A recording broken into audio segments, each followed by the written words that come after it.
everybody, this is GM Jesse Kraai, and today I would like to look at an interesting endgame that was brought to my attention by GM Dmitry Gurevich, who I was talking to a little bit at a tournament in Puerto Rico that I played in recently. And this position seems very easy, but is actually very difficult. And this endgame was reached in the game Gurevich-Gudmundsson in Iceland 1982. Now it seems easy, but there's actually some serious tricks for black in this position. But before we look at this kind of critical theoretical position, the first question I had was, can white always reach this position no matter how bad the situation is? Okay, so let's look at that first. So what I did was I tried to pick a worst-case scenario where the pawn is way back, and the question will be whether white can mobilize his pieces to achieve the position that we just looked at.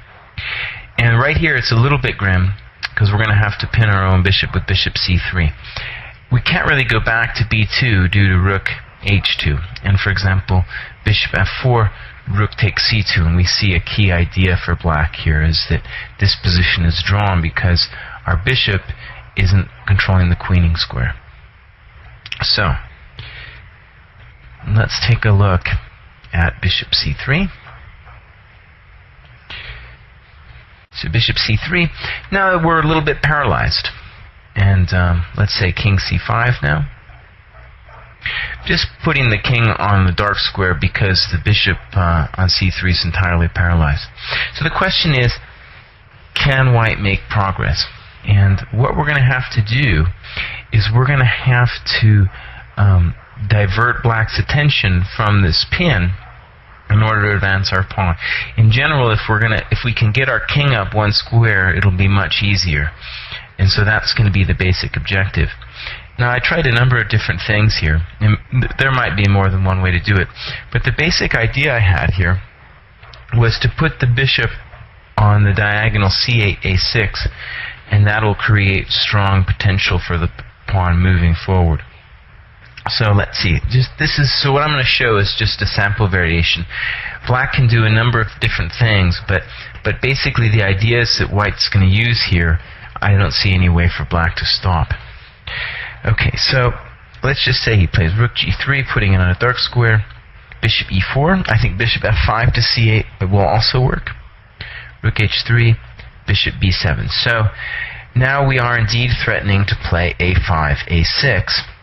And the point will be when the king goes back, then we're going to be ready to play something like king c4 and bishop d4. Okay, so the king is going to have to, well, he can do a number of different things, but probably the most challenging, I think, is for him to play king b6. So now the problem with king b6, though, is that we would like to play king c4 next move to steadily advance. Okay, so let's take a look. Bishop c8 attacking the rook, and there's a number of different squares he goes to, but none of them are quite really so nice for him. For example, if he goes to g3, he won't be able to check us on g4 when our king advances. And so maybe the most tenacious is f3, and I think simply here a5. For example, king b5, and I think a6 might win here, but the variation I found that I liked was bishop d7, king a6, king b4. Basically, this is just a small, I guess, philosophical point. I don't want to advance my pawn until I have my king really next to it. So now if rook takes c3, I have bishop b5, and then I can take the rook. And if rook f4, king c5. And this is part of the rook's problem in all these positions, is even though the rook seems like it has a very far checking distance, it's going to run into problems like this where it can't check on f5. So the bishops are cutting a lot of the squares that it would like to go to on the far side of the board. And one of the reasons I think this endgame is important is that it shows that any other pawn would be much easier. For one, the main reason is the rook will have shorter checking distance with any other pawn. Okay. Also, of course, with the rook pawn, it has the option. The defense has the option of sacrificing the rook for, in this position, the light squared bishop. So, for example, here, rook h4, bishop b5, and we are making now progress. Let's say king b7, a6, king here, probably bishop d4. We're going to get the position now by force. So, for example, rook h5, king c4, king b8, and now bishop c6. Okay, so we're clearly threatening to play a7 at this point. In fact, I think I did this a little bit inaccurately, because at that point I could have played a7 and king b7, bishop c6. So let's just do it correctly. So no check, rook h7, let's say king c4, king b8, bishop c6. Okay, so at first it looks very simple for white. We play king b5, king b6. So let's just see what happens in that case. Rook f7, king b5, rook h7, king b6, and here we see the problem. Black has the resource rook b7. And any way we take the rook, it'll be stalemate. Okay?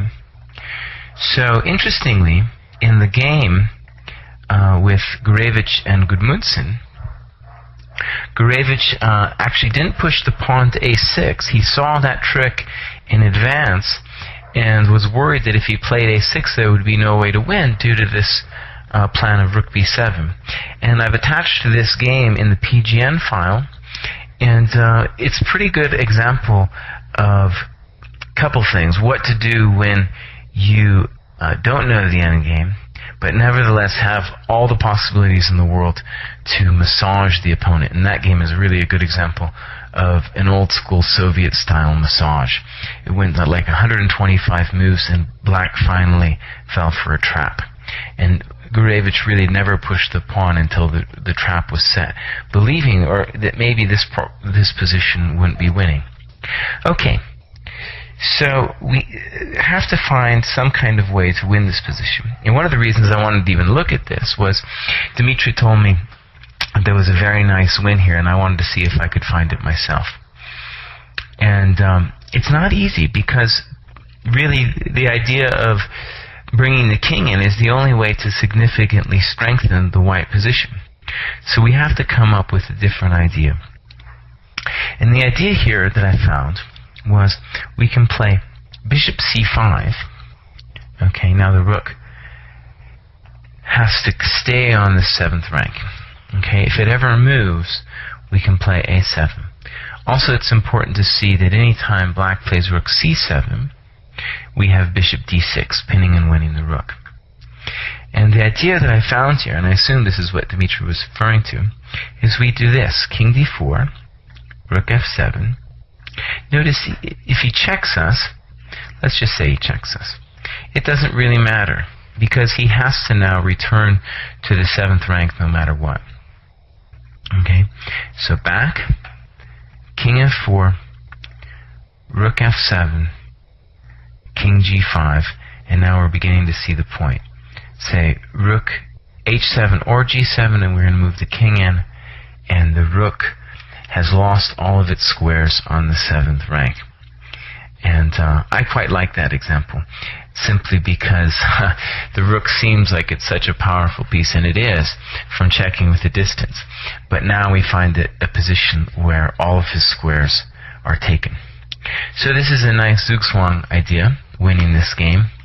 And I don't know, I felt this was a very instructive example, and I'm beginning to see as I advance in this, or try to advance in the chess world, that knowing things like this when you're a beginning player seem kind of arcane. But when you play against strong opposition, I find that more and more this type of position, strange endgames that you have to know, and you have to know well, because these time controls are so fast. Like, I have no doubt for example, that in this position, I would have pushed the pawn to a6 without even seeing the trick rook b7. Right? That's why Dimitri's a better endgame player than I. And to find this idea in a time scramble situation would have been next to impossible.